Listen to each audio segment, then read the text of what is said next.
এবার নজর রাখবো বড় খবরের দিকে। নারী পাচারের জেরে শিলিগুড়ির শহর উত্তাল হয়ে রয়েছে এই মুহূর্তে এবং 34 জন নারীকে কিন্তু পাচার করা হয়েছে। আপনাদেরকে আরেকবার জানিয়ে রাখি, এবারে নারী পাচারের অভিযোগে তোলপাড় শিলিগুড়ি শহর।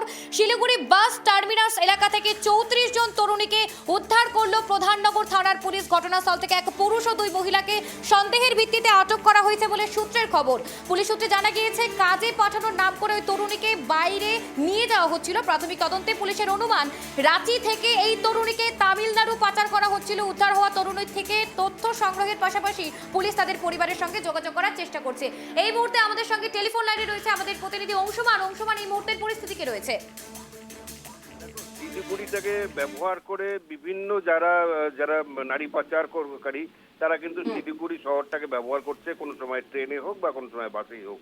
আমরা জানি কয়েকদিন আগেই নিউ জলপাইগুড়ি স্টেশন থেকে প্রায় 54 জন মহিলাকে সেখান থেকে উদ্ধার করে পুলিশ, এবং আজকে ঠিক সন্ধ্যার একটু আগেই 34 জন তরুণীকে উদ্ধার করে প্রধাননগর থানা সাদা পোশাকের পুলিশ। এবং পুলিশের কাছে স্পেসিফিক ইনফরমেশন ছিল, ইনফরমেশনের ভিত্তিতেই তারা একটি বাসের মধ্যে তল্লাশি চালায়। তল্লাশি চালিয়ে কিন্তু 34 জনকে উদ্ধার করে। যতদূর তাদের কাছ থেকে জানা গেছে, এই মুহূর্তে পুলিশ সূত্র মারফত আমরা যেটা জানতে পেরেছি, এই পুলিশ এই তরুণদের মুখ থেকে শুনেছে যে তাদেরকে তামিলনাড়ু নিয়ে যাওয়ার উদ্দেশ্যে কিন্তু নিয়ে যাওয়া হচ্ছিল। এখান থেকে কাজ পাইয়ে দেওয়ার নাম করে তাদেরকে একটা বাসে চাপিয়ে করে নিয়ে রাঁচি যাওয়া হচ্ছিল এবং রাঁচির থেকে ট্রেনে করে তামিলনাড়ু নিয়ে যাওয়া হতো। এই যে টোটাল প্রক্রিয়াটা, যারা এদের মেয়েগুলোকে নিয়ে যাচ্ছিল তাদের মধ্যে 2 জন মহিলা এবং 1 জন পুলিশকে কিন্তু এই মুহূর্তে আটক করেছে প্রধাননগর থানার পুলিশ।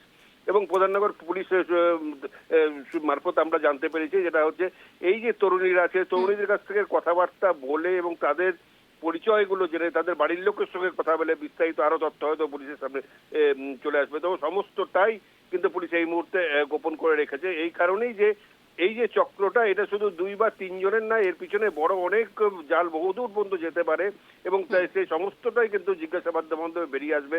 হয়তো এর থেকে আরো বড় চক্র ধরতে পারে পুলিশ, কিন্তু সেরকমই একটি আশা করছে।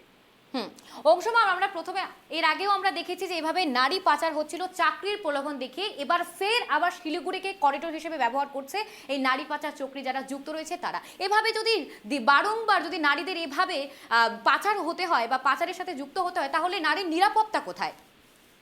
দেখো, একদমই ঠিক। নিরাপত্তা যে বিভিন্ন জায়গায়, বিশেষ করে এর আগে যে 54 জন নারীকে যে উদ্ধার করা হয়েছিল তারা তো মূলত আলিপুরদুয়ার এবং জলপাইগুড়ি জেলার বাসিন্দা।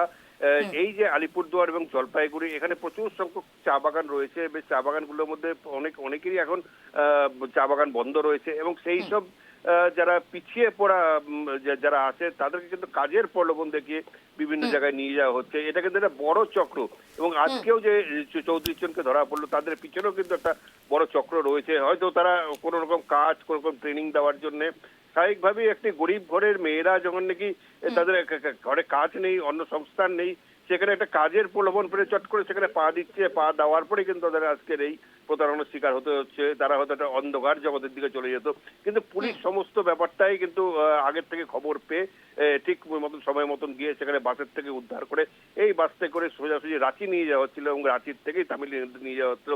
এক্ষেত্রে কিন্তু সত্যি একটা নারীদের একটি নিরাপত্তা প্রশ্ন থেকেই যায়। এই কারণেই যেই সব নারীরা সামান্য কাজ করছে, তাদের কর্মসংস্থান নেই, কর্মসংস্থানের খোঁজে গেলেই তারা কিন্তু সেখানে এভাবে প্রতারিত হচ্ছে।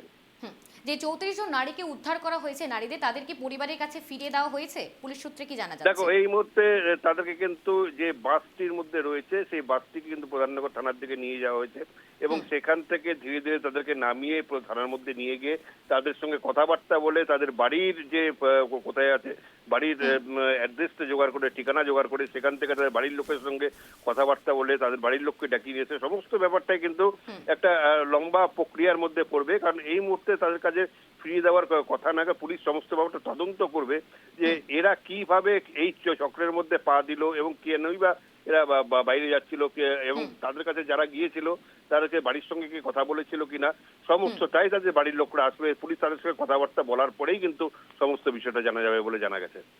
ধন্যবাদ অংশুমান তোমাকে।